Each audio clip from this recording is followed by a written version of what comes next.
Have you fallen down the cottage industry rabbit hole yet? Well, if not, buckle up, Alice, and click on over to the description in the show notes and sign up. Then you can get ready for the most fun induction into the cult of all things yarn and fiber.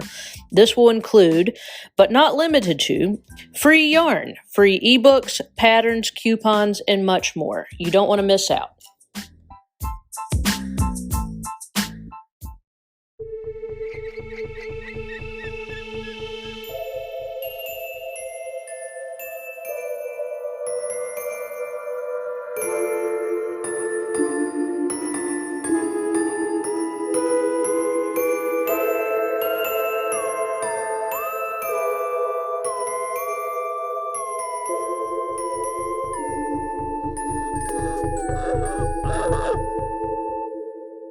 You are listening to Crime, Coffee, and Crafts, a podcast featuring two crafty besties who love true crime and a good cup of joe.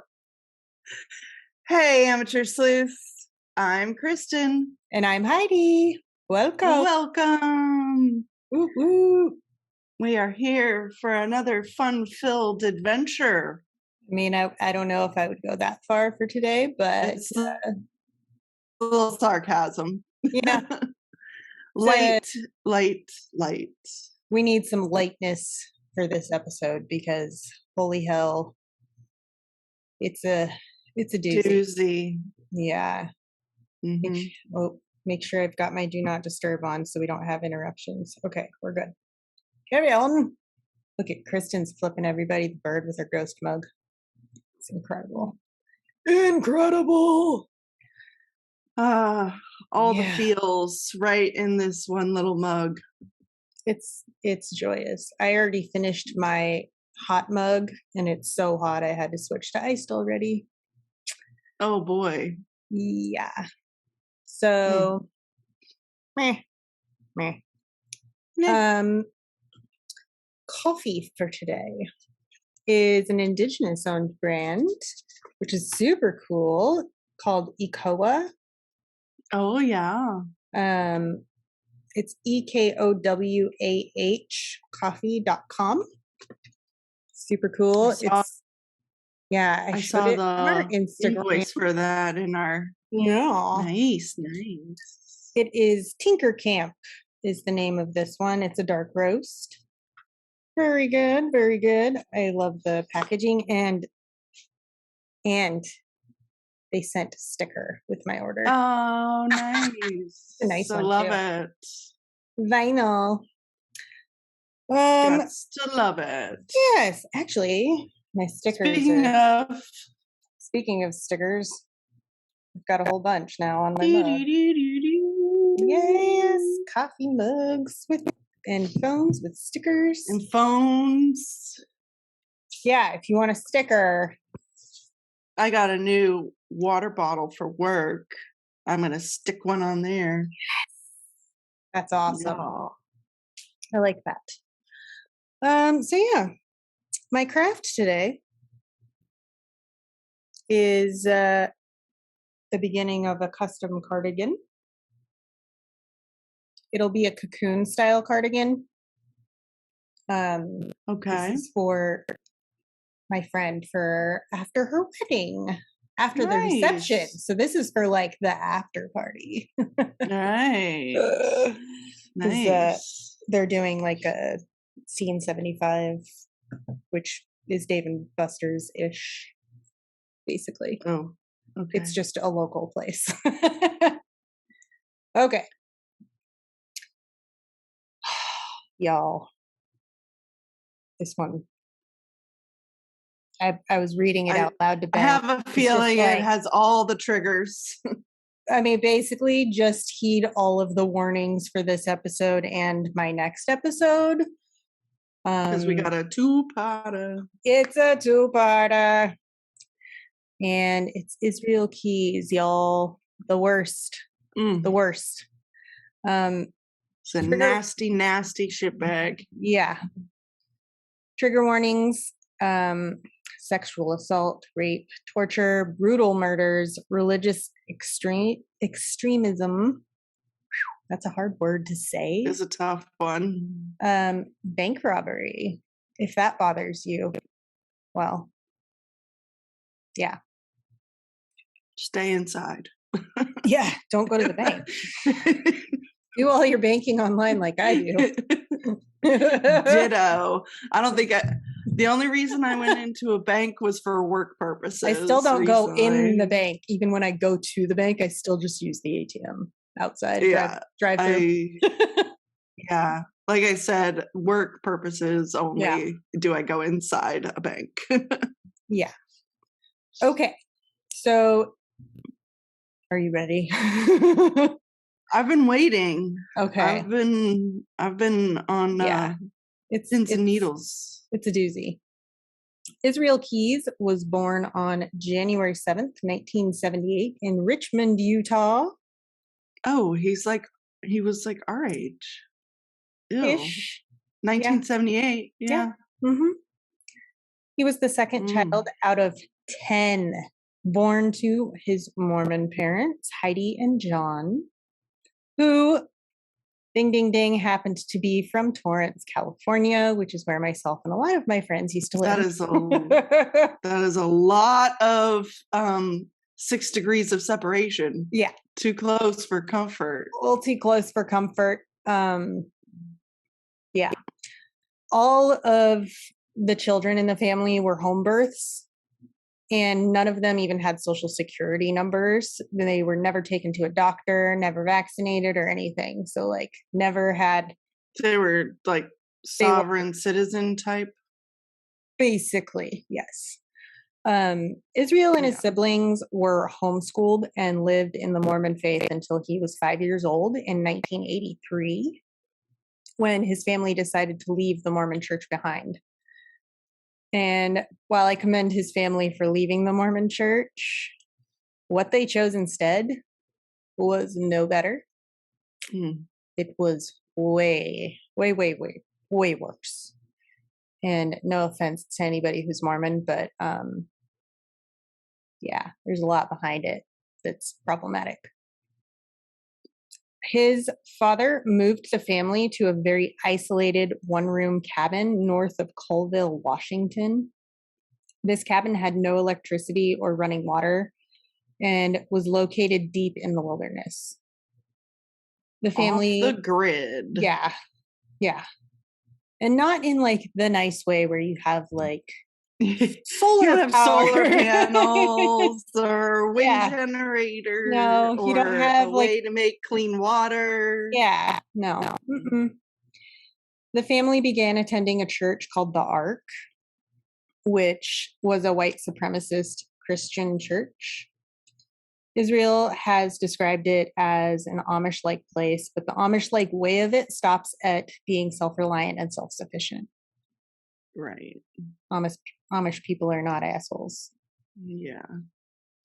It was around this time Israel's family befriended a neighboring family, one of which was actually convicted of murder in 1996. So it was one of the sons of this family, and he was like best friends basically when he was younger with the two sons of this family.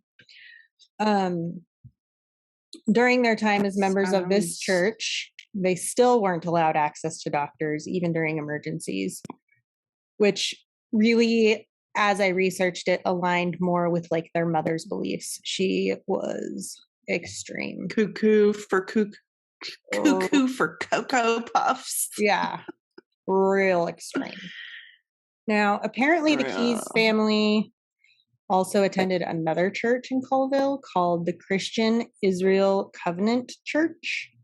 This church was, according to Israel, militia-like, which that area is full of militia. So they too were a racist church. Their teachings basically said that Anglo-Saxons were a superior race and that interbreeding was abominable. Rude. Yeah. Okay. Shitbags. Yeah. So don't be a shitbag. Exactly. Because of the small single room cabin not having enough room for the entire family as it grew, several of the older Keys children had to sleep outside in a tent. Now, keep in mind, this is Washington. Cold It's cold and it's wet. and rainy all Yeah. the time. Like Yeah. 85% of the year, it just rains. Yeah. Or it's just, They were trained to hunt, work on local farms, and chop their own wood, which honestly sounds like those are good things for people to learn. But if they're used in a proper as way. long as it's not Not- Israel Keys learning all this shit. Yeah. Um, Future killers of America. Yeah. Learn our skills. Israel loved hunting so much, he didn't stick to the rule of only killing things that you would eat or things that were like threatening your life. Right. He hunted. He just was having fun. Yes, he said that he hunted, quote, anything with a heartbeat, Yeah. literally anything. Lovely. And he actually admitted, sorry guys, animal cruelty. I forgot that trigger warning, but here it is. Animal cruelty. He admitted that he had skinned a living deer in front of his church peers. And doing this made other children avoid him. And according to one little girl said he made her skin crawl. Her spidey senses were on point. That's definitely a get the fuck out Yeah. moment. Stay far, far away That's from him. that's like the biggest red flag you've Yes. ever seen in your It's- life. It's just huge. Yep. Huge red flag. Animal cruelty, torture, all that shit. Major red flag. So he was around 14 years old when he realized there were several things he did and thought that he thought were normal and fine that others didn't. Right. So he just became a loner. Yeah. Yeah. Throughout his teens, he would start random fires in the woods, break into houses just for fun, shoot at his neighbors' homes with his BB gun, and if nobody came outside after having their house shot at, he would break into that house to steal shit. Wow. Yeah. So those two boys that I told you about before, he used to break into houses with them, but they quit hanging out with him after seeing him shoot a cat. Oh. And Yeah. it didn't die quick. I'm just going to leave it at that. If you want to know what exactly Okay. happened, you can look into it yourself. Not going to talk about it. No, 'Cause I think it we've almost had made enough me info cry. on that one. Yep. He would steal people's guns out of their homes and sell them to other local adults. And one time he got caught, and his parents actually made him apologize for stealing like this huge cache of guns that these people had. Wow. Yeah. I mean, I guess he was a young entrepreneur, but Yeah. definitely going about it the wrong way. Yeah. By the young age of 14, Israel Keys was already 6'2". Oh my. I know. That's like the scariest thought. He's an animal torturer who towers over most people. Yes. Not going anywhere good. Talk about overpowering people. Yeesh. So at 16 years old, Israel was becoming a decent carpenter and actually built his own cabin about a mile Oh. away from his family cabin. So, Well, that's smart. It's good Eh. use of his skills. if only But- he had just stuck to carpentry. Yeah. His family relocated over the next few years several times.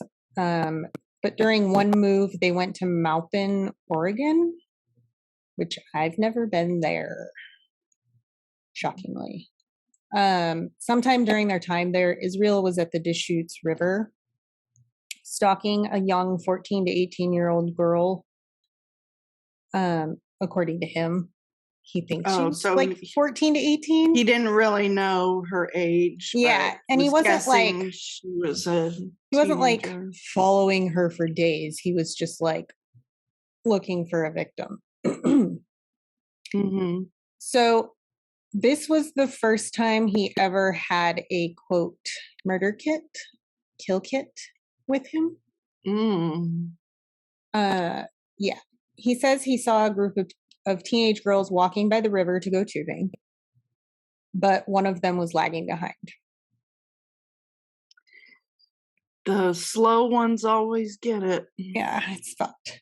So he attacked her, dragging her into a gross bathroom Mm. where he tied her up and raped her at knife point. He had planned on killing her, but instead he just let her leave on the tube she had with her. He said he thought this type of thing had happened to her before because she acted in a way that turned him off. She did the smart thing. She She just laid acted- there and pretended like she was dead. She was lifeless. No, she was telling him that he was a good-looking dude and that he didn't need to do this and how she would go out with him. Oh, Yeah. gotcha. There goes my So inner- her being nice to him turned him off. Yeah. I don't understand why my internet keeps doing this, but hopefully this comes out okay. Yeah, because this is an important episode. Yes. I mean, all of our episodes are important, but Yes. So let me know if I worked sound hard on robotic. this one. Okay. I'm assuming this wasn't ever reported, this girl, because there was no record of it. He also claims that this wasn't his first time doing that. All right, so he was recounting this Well, that incident. and from that day forward, he thought about this girl all the time. He like wished he had killed her. He regretted Because letting her go. Yeah. Because, you know, It's always the one that got away. right. And that for you these, think about and obsess about. yeah, these killers, it's like a release for them when they kill. Mhm. He didn't release. Right. It built. Which, yikes. Yes. Yeah. So his family eventually settled close to an Amish community in Maine. His mother was, as I said, a religious zealot, which rubbed off on her kids somewhat, most of them anyway. Israel, as a young child, kept a journal with scripture and all of his sins written in it. Mm. But that's a long, big book. Yeah. It was sometime during this period in Maine when he decided to renounce his Christian faith. I mean, these kids weren't even allowed to learn to play an instrument. Yeah, that's how extreme this was. It's weird stuff like that. It's just like, what? No music, no TV. They didn't have anything that we have. It's boring. Yeah, like, well, even living on a sailboat, we had music at least. Yeah, and but Daw had a guitar, and when you live in the woods, I mean, there's always something to do. But still, not being able to have music is kind of shitty. You should have some entertainment. Music calms the soul. It gives us peace. There was no peace in this family. Clearly no peace. Yeah. So by this point, he was about 20 years old. He had gotten into an argument with his parents when he told them he didn't believe in God, which led them to kick him out of the house. Didn't he already have his own cabin? Well, this was in Maine. Oh, they had moved. Yeah. Oh. So none of the other Keys kids were even allowed to contact him anymore. It's kind of like certain religions. Yeah. You get pushed out if you renounce your religion, you're no longer part of the family. Right. I'm going to possibly try to block everybody else. How do I do that again? I don't think it's going to work. Okay. We'll just carry on. Yeah, because you had a moment. Did I freeze again? Just slightly while you were looking at how to deal with that. But dang it. Hold on. Sorry for that little break, but it was only long for us, not you. All right.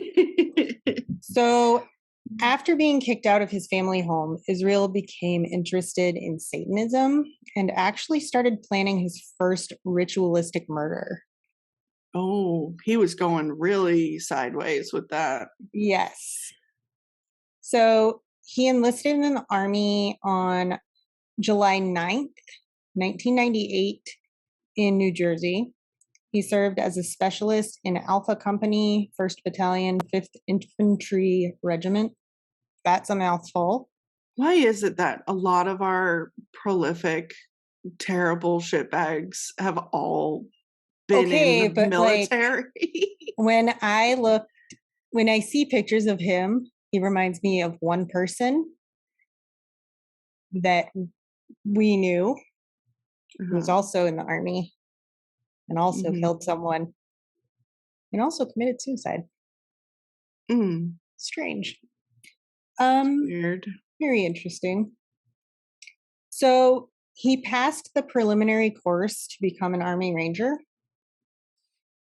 He was stationed at Fort Lewis, Fort Hood, which is a very problematic location known for drug abuse, sexual assaults, harassment, and several suicides, and abroad at a station in Egypt. So that's kind of cool. I mean, being stationed in a place like that. Yes, being stationed there would be cool, but As a dude, him, at least.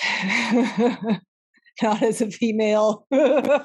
No, Yeah, it's not a friendly place for female. females have a lot of problems in military, Yeah. foreign. Well, specifically, I'm just talking about Egypt. Well, yeah. Yeah. So, former army friends of Israel Keys have said he was a quiet person who kept to himself, but that on weekends he would party hard, drinking entire bottles of wild turkey and listening to his favorite group, Insane Clown Posse. He went from an Amish life to that. To Nah, juggalo life. nah, nah. Er, nah. No thanks. It's so funny because like so many people love ICP and I've just never, nope, never been a fan. No, I just laugh. Sometimes Israel would go on leave and cross over into Israel to have some rest and clear his head. And But him what and does rest and clearing his head mean for Israel Well, Keys? if he went with his army buddies, here's what it meant. Him and his army buddies would hire sex workers while on leave. There was one instance when they all hired a sex worker to share. When Oh, it came time for Israel to have his turn, him and the girl went to a room, but after a bit, she came running out, screaming in complete terror to the point where his friends were like, dude, what did you do? right. And he just like played it off like, oh, I just got a little rough. Mm-hmm. Probably strangling. Probably. It's where he was headed for sure. Sometime in 2000, Israel met Tammy and they hit it off immediately. They had similar upbringings, which, wow. They both loved horror, drinking, and sex. And ICP. That was awesome. Oh my gosh. So within a couple months, Tammy got pregnant. She wanted to keep the baby, but he didn't. So she basically told him he didn't have to be in the baby's life. And his daughter was actually born on Halloween Oh. 2001. Yeah. Interesting. I mean, for two horror lovers, that's really cool. That's like the best date ever for Yeah. a baby being born. Yeah. Israel was arrested for a DUI in February of 2001, but was only fined $350. And it's interesting because he was still in the army at that time, Oh. but still He was awarded an Army Achievement Medal for his service as a gunner and assistant gunner from 98 to 2001. He was honorably discharged before relocating to Nea Bay, Washington, where he lived with Tammy and their daughter. Unfortunately, Tammy ended up getting bad news. She had been diagnosed with uterine cancer and she had to have a hysterectomy. And she became addicted to the opiates that were prescribed for pain from that. Their family basically fell apart, and Israel actually moved with his daughter to a local reservation. Tammy was half Native American, half African American. So their baby was a quarter Native American. So that got him the ability to live on the reservation with his daughter. Gotcha. Now, what this leads me to wonder about, though, is any missing Native girls from that reservation during the time that he was there. Yeah. Because he was active during this time, for sure. Right. Eventually, Israel wanted to start dating again, and he did meet a woman. This woman and him hit it off, but shortly after meeting her, she told him she was moving to Anchorage and that she wanted him to come with her. Yeah. So Tammy didn't want him to take their daughter with him.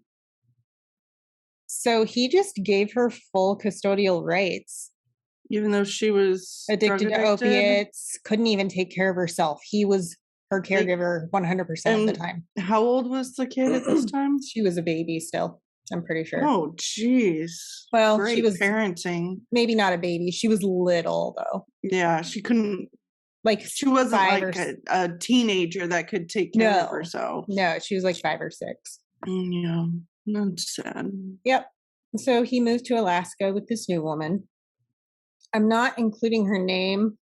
I don't think I included her name anywhere because, like, just leave her alone. She had no clue about any of this shit. Obviously, it's public information if you want to know. So in 2007, Israel was living in Alaska and had started his own construction business called Keys Construction. Yeah, while also working for other construction companies. During the first few months of living in Alaska, Israel spent most of his time traveling up and down the entire west coast of the US and Mexico, hitting up all of our spots where we were living at the time for sure. Great. Well, I was. Were you? I don't know if you were. You might have already moved, luckily. What year? 2007. No, I was still in sunny San Diego, California. All right. All right. So we're getting to the murders. What makes Israel Keys so scary is that he was not like other serial killers. He didn't have a victim profile. Period. So he was a random. 100% random. He did not stalk his victims or know most of them. He traveled a lot. He had murder kits that he would bury in specific locations all over the country. Maybe international, we don't know. We still don't know. He would travel, bury a kit, and go back to that area years later to use the kit. So he would travel to a place, basically go buy all of his supplies, put it in a 5-gallon bucket, and bury it. Right. Come back years later, there's no record of any transactions. They're not going to keep all that information from fucking even 2 years ago. He's creepy smart. Yes, it's disturbing how smart he is. And yeah, he used cash. So let's see. His victims were completely chosen at random. He would kill in isolated spots. So he would basically fly somewhere, take the battery out of his phone, rent a car, pay only in cash everywhere he went, drive to a different state, sometimes thousands of miles, just to kill. He loved to kill, and he got off on strangling his victims. Mm. He has claimed he wouldn't kill people who had children because he had a child and he was afraid of her finding out who her dad really was.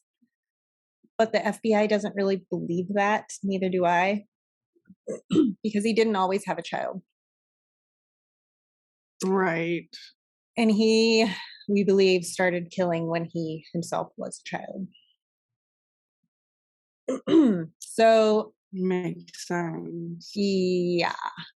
It's believed that he actually committed his first murder in 1996 or 1997 back in Colville, Washington, but it is alleged and not proven. He never admitted to it because he's not going to admit to a child murder.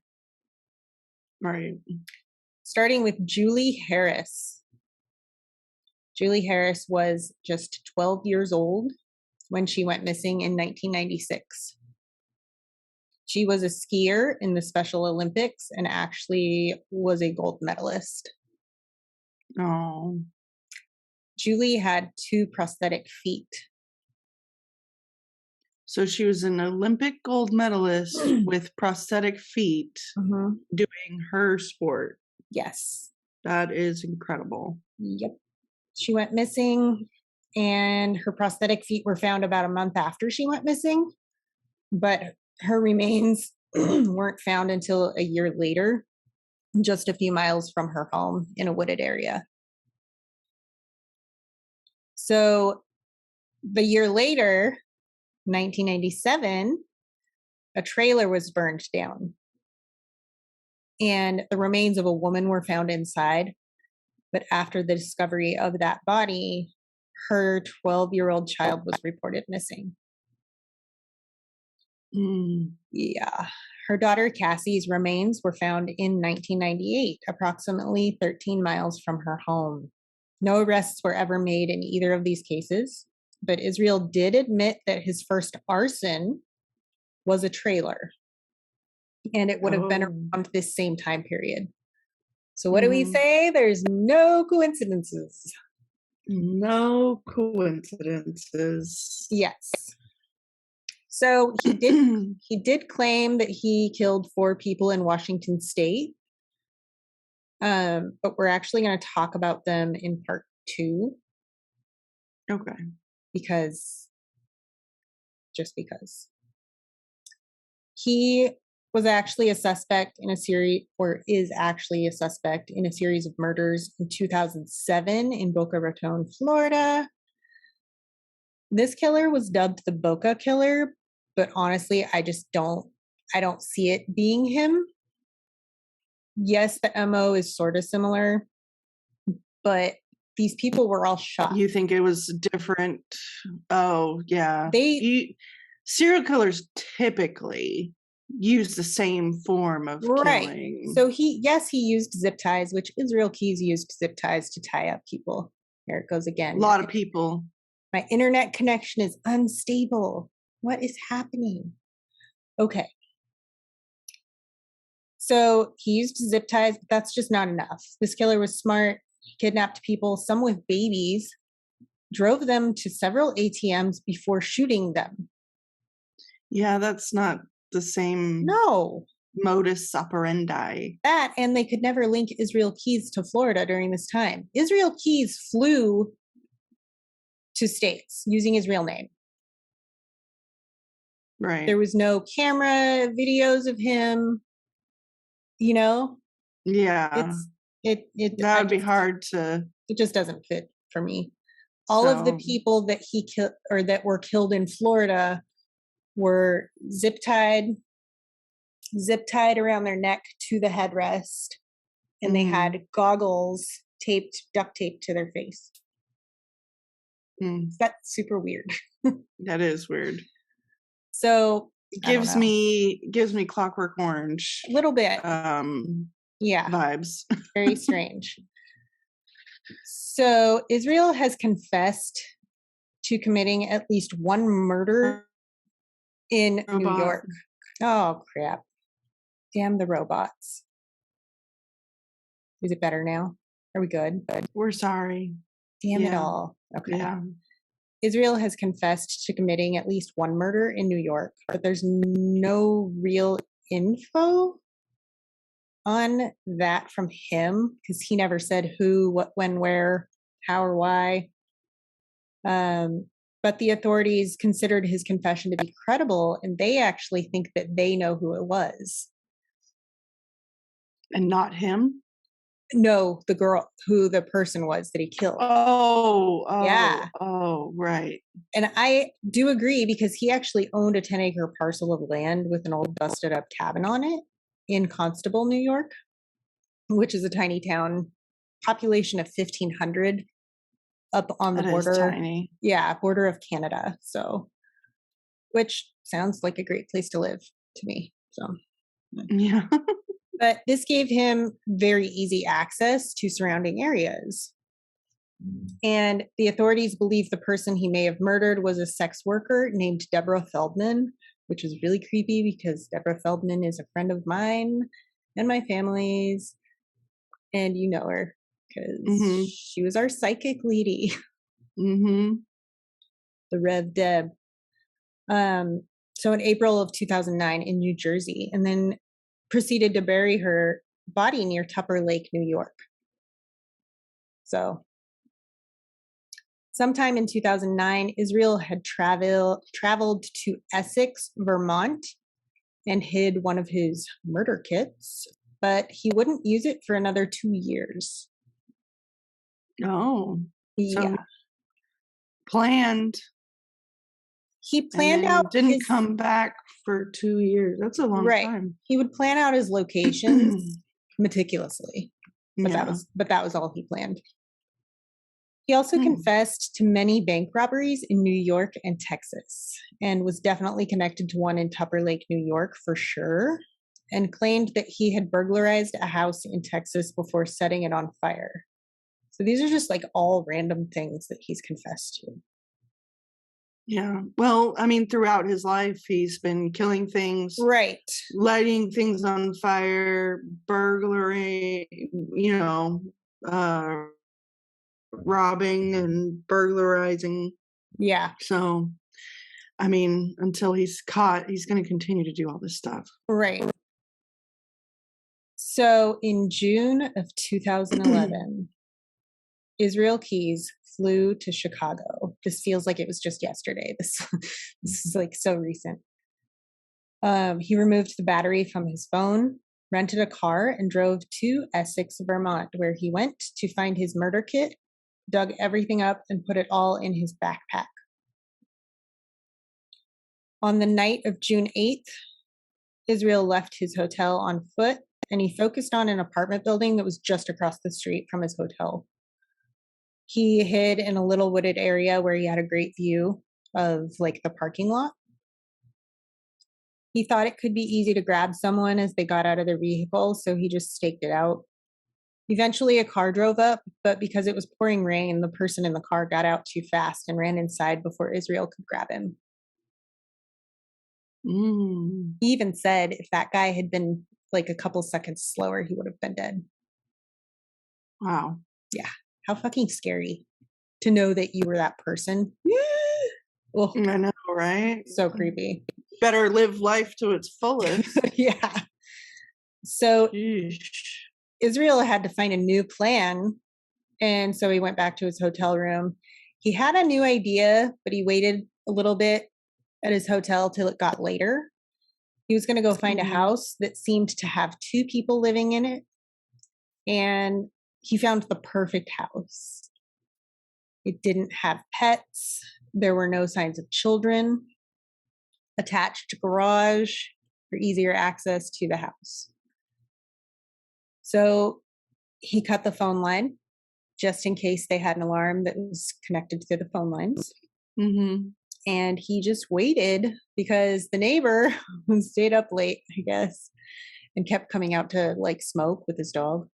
So he waited till about like 2 a.m. when the neighbor finally went to bed. Israel broke into the home of Bill and Lorraine Currier. But before we get to what transpired from his angle, we're going to focus on Bill and Lorraine and who they were in the investigation into their disappearances. Bill and Lorraine, by every single account, were super nice, peaceful people. They took pride in their home. They kept their garden perfect. Like, you know, they wanted it to be perfect anytime anybody came by or came over. They were hardworking people who were loved by their small community. And this community was one where you would go to get away from city life. It was a quaint little town. Just peaceful and yeah. Yeah. They had recently celebrated their anniversary. I'm pretty sure it was like 25 years, which that's a huge achievement. That is these days. Yeah. They had a lot of life ahead of them, so they thought. They were ages 49 and 55. When Lorraine didn't show up for work on her next scheduled shift, Bill's sister, who worked with Lorraine, just knew something was off because it wasn't like Lorraine to not show up. She called Bill's work and found out that he had not shown up either.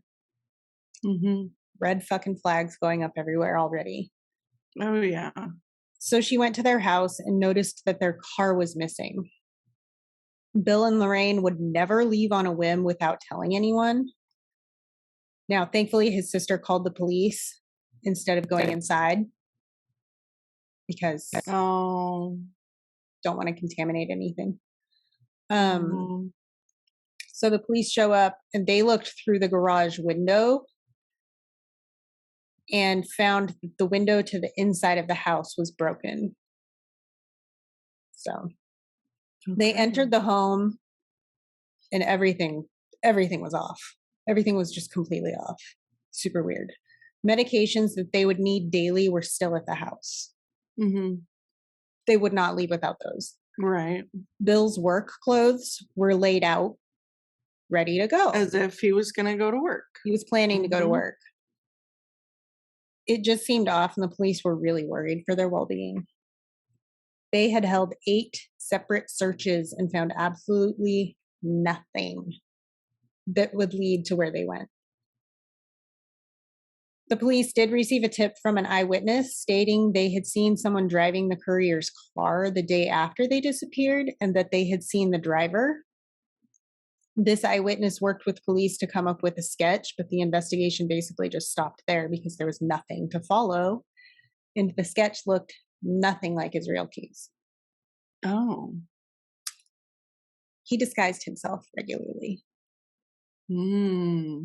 Yeah. Interesting. So now we're going to get back to what actually happened from his confession.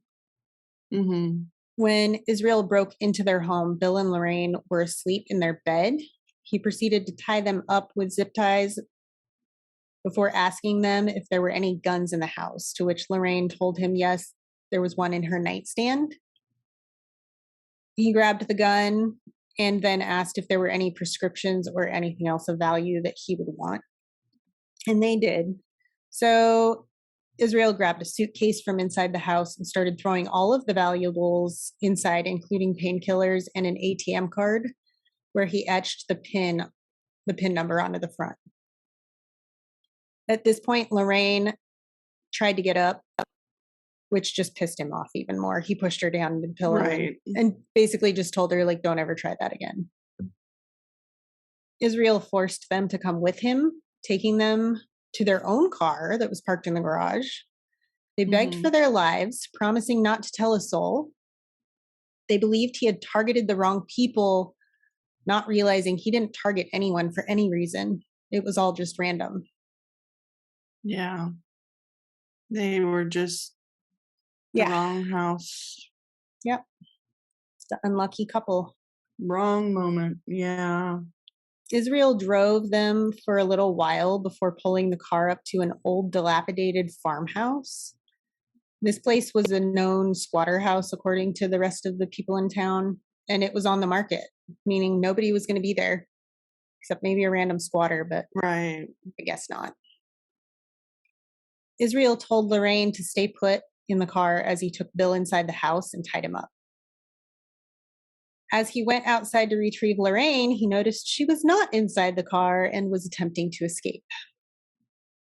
Lorraine ran as fast as she could, but Israel was too quick and he tackled her, roughing her up before forcing her into the house. Israel forced Lorraine upstairs into a bedroom, duct taping her to a bed. Lorraine and Bill were both screaming at this point, and that's when there was a crashing noise. And Bill had heard his wife screaming and managed to crush the chair that he was taped to, and he had gotten loose. Oh, wow. So Israel, of course, is super pissed off about everything because nothing is going according to out of his control. Very articulate planning. Yes. But I think that this might have been his first couple that he attacked. Yeah. I would imagine. Yeah. So Bill started to fight with Israel, but it was a losing battle because Israel found a shovel. It was like right there in the basement. And he grabbed it and began beating Bill over the head with it until he was unconscious. When Israel was in custody and the authorities asked him what his intentions were with Bill, Israel did what he always did when he was asked a question involving sex. He got shy and wouldn't say anything. But what we do know for sure is that he was bisexual. And I think we know what his intentions were. He was going to rape Bill and Lorraine. That's why he wanted a couple. Yeah. But he never got that chance with Bill. At least before he killed him. Which he never said if he did after either. We don't know. Right. But we'll get there. A propane stove that Israel had set up upstairs somewhere came crashing through the upstairs floor to a floor below, and he started to panic because it was propane and he thought it was probably just like leaking propane everywhere. Right. Meaning the house could just like catch on fire and ruin everything. Blow up. Yeah, exactly. That's not a good thing.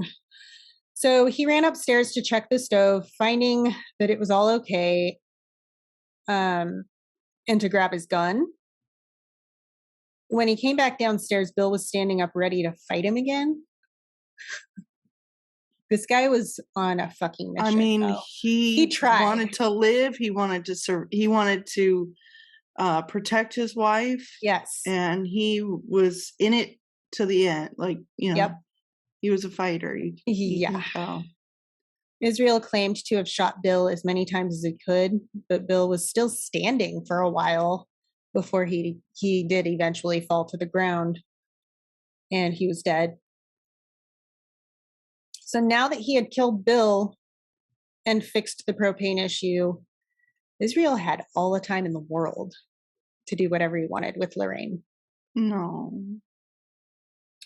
So now, side note, the propane stove, he said he was using it to boil water. He didn't say why, but they think it was to torture Lorraine. Probably. Yeah, probably. Israel went upstairs to where he had Lorraine tied to a bed. He cut all of her clothes off.